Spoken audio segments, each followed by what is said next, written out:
Bismillahirrahmanirrahim. Assalamualaikum warahmatullahi wabarakatuh. Alhamdulillahilladzi bini'matil imani wal islam asyhadu an la ilaha illallah wahdahu la syarika lah wa asyhadu anna Muhammadan abduhu wa rasuluh la nabiyya ba'da amma ba'du. Pertama dan terutama sekali, marilah kita panjatkan rasa puji dan syukur kita kehadiran Allah Subhanahu wa taala yang telah melimpahkan rahmat dan karunia-Nya kepada kita semua sehingga kita diberi kesempatan untuk di Zoom ini. Salam tak lupanya kita kirimkan kepada junjungan Nabi besar kita yakni Nabi Muhammad sallallahu alaihi wasallam. Allahumma salli ala Muhammad wa ala ali Muhammad. Baik, tanpa mempanjangkan kata-kata mukadimah, langsung saja masuk ke presentasi kita pada hari ini.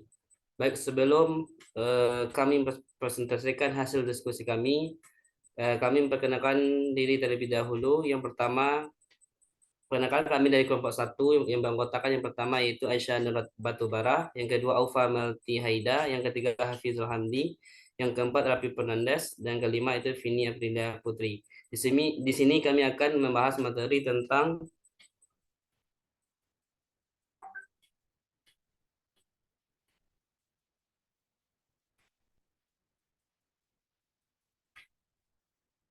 perkembangan organisasi pergerakan kebangsaan Indonesia tahap 2 tahun 1927 sampai 1942.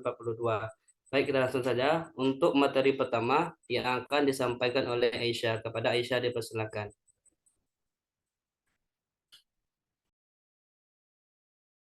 Baiklah, terima kasih moderator. Adapun materi yang pertama yaitu Gerindo.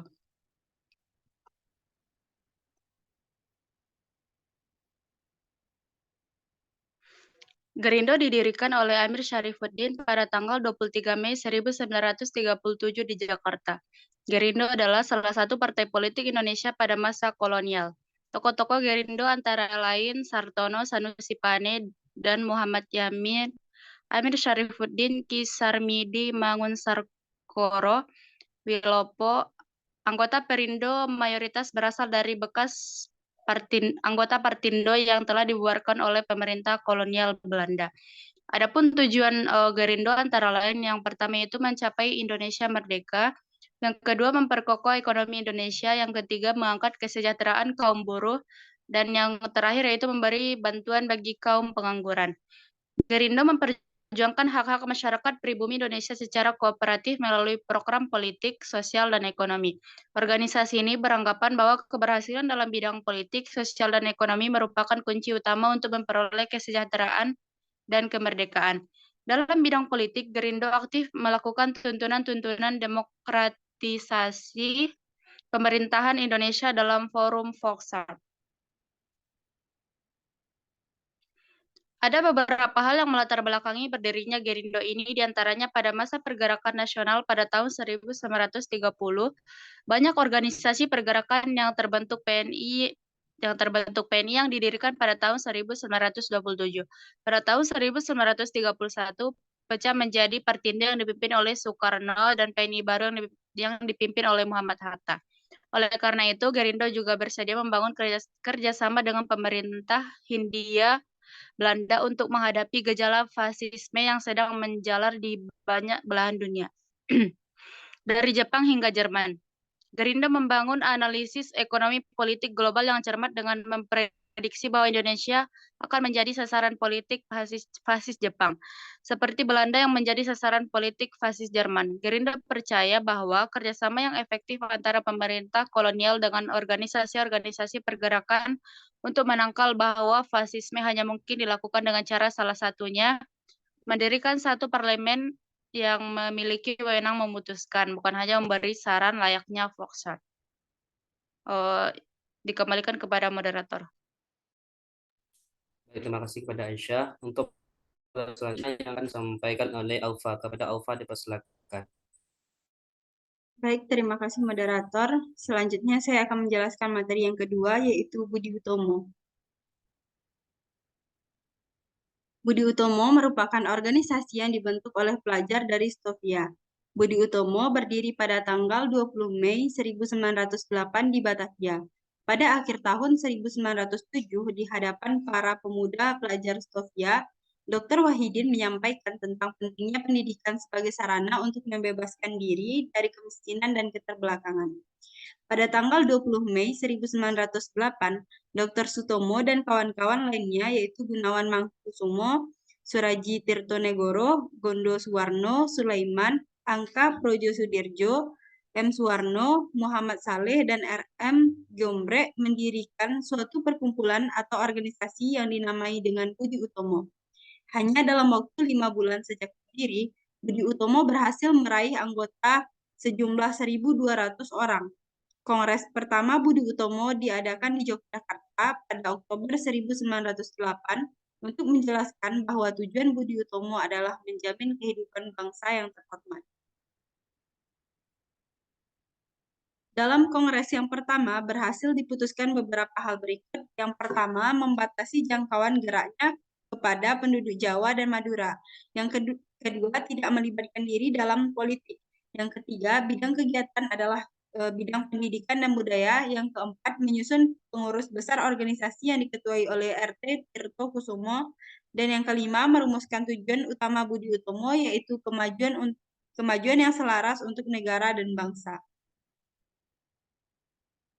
Dan untuk melaksanakan tujuan dari Budi Utomo ditempuh beberapa usaha seperti yang pertama, memajukan pengajaran sesuai dengan apa yang dicita-citakan oleh Dr. Wahidin.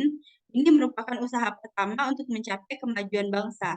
Yang kedua, memajukan pertanian, peternakan, dan perdagangan. Yang ketiga, memajukan teknik dan industri yang berarti bahwa ke arah itu sudah menjadi cita-cita. Dan yang keempat, menghidupkan kembali kebudayaan.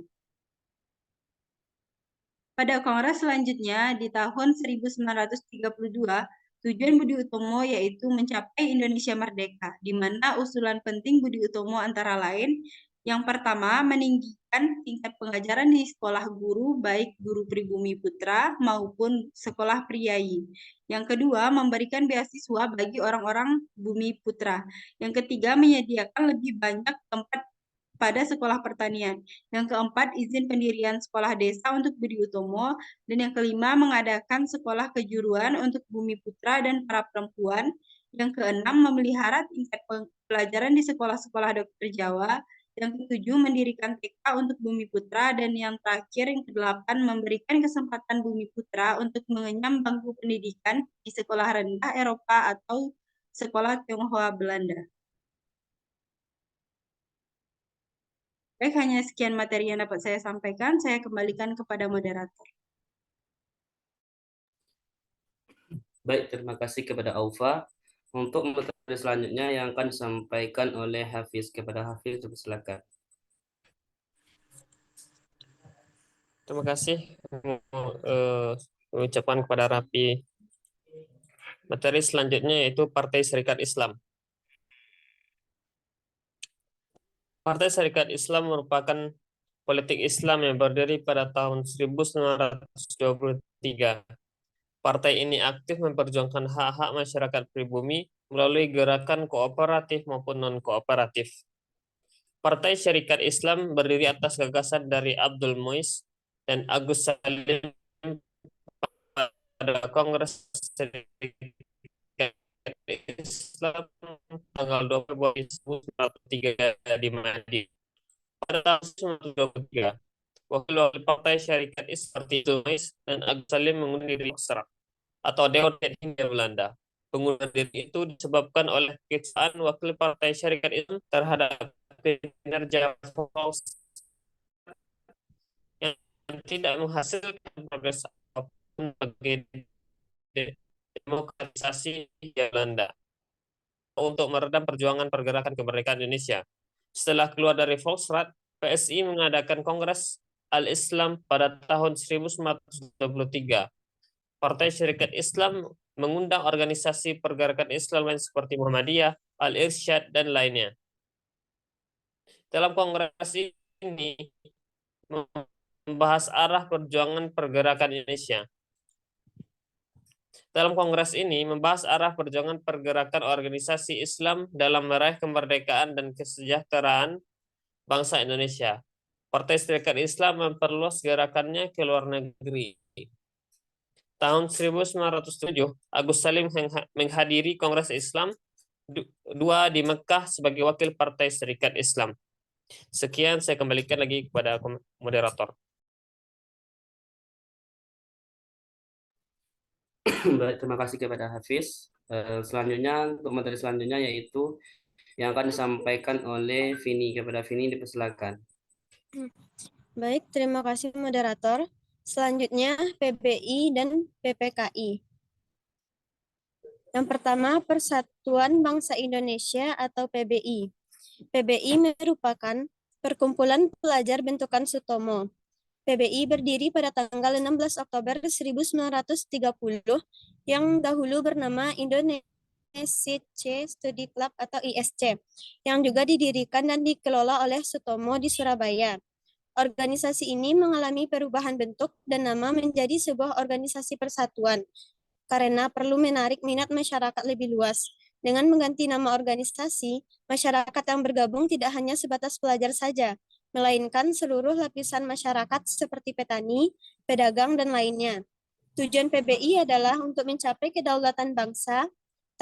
Taktik perjuangan melalui kooperasi yaitu mengembangkan pendidikan, membuka lapangan pekerjaan, sarana kesehatan, kebudayaan, dan iptek. Selanjutnya, PBI cepat meluas ke pedesaan dan pada tahun 1932 mempunyai 30 cabang dan 2.599 anggota. Dalam kongresnya tahun itu ditetapkan penggalakan kooperasi, sarekat sekerja, dan pengajaran. Dalam Kongres 1934 di Malang yang dihadiri oleh 38 cabang, dibahas komunikasi antar pulau agar dapat dilakukan melalui pelayaran dan kooperasi. Dan membahas juga tentang memajukan pendidikan rakyat dan kepanduan yang diberi nama Surya Wirawan. Selanjutnya, yang kedua, PPPKI, yang merupakan singkatan dari Pemufakatan Perhimpunan-Perhimpunan Politik Kebangsaan Indonesia. PPPKI didirikan pada tanggal 17 Desember 1927 di Bandung. Pelopor pembentukan PPPKI adalah Partai Nasional Indonesia, ketuanya Insinyur Soekarno. Organisasi-organisasi yang tergabung ke dalam PPKI adalah Partai Nasional Indonesia, Budi Utomo, Sarekat Islam, Paguyuban Pasundan, Sumatranen Bon, Kaum Betawi, Indonesia Study Club, dan Algemene Study Club. Latar belakang berdirinya PPPKI karena tokoh-tokoh pergerakan nasional beranggapan bahwa berjuang melalui masing-masing organisasi tidak akan membawa hasil. Lalu Soekarno mempunyai ide untuk menggabungkan organisasi-organisasi tersebut supaya Indonesia dapat mencapai kemerdekaannya. Selanjutnya, tujuan PPPKI adalah A. Mencapai persamaan arah aksi kebangsaan dari berbagai perkumpulan. B. Menghindarkan perselisihan antar anggota yang merugikan perjuangan. C. Memperkuat dan memperbaiki organisasi. Dengan terbentuknya PPPKI, diharapkan akan terjadi interaksi ke arah persatuan antar organisasi-organisasi yang menjadi anggota PPPKI. Akan tetapi, karena perbedaan asas dan dasar dari partai-partai yang menjadi anggota tidak dapat dipertemukan, PPPKI akhirnya tidak mempunyai kekuasaan.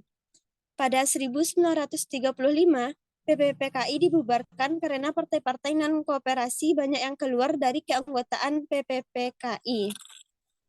Selanjutnya saya kembalikan kepada moderator. Baik, terima kasih kepada Vini telah menyampaikan materi. Baik, mungkin itulah diskusi presentasi dari kelompok kami. Kalau ada kekurangan kami maaf. Saya akhiri dengan wabillahi taufiq wal hidayah. Wassalamualaikum warahmatullahi wabarakatuh.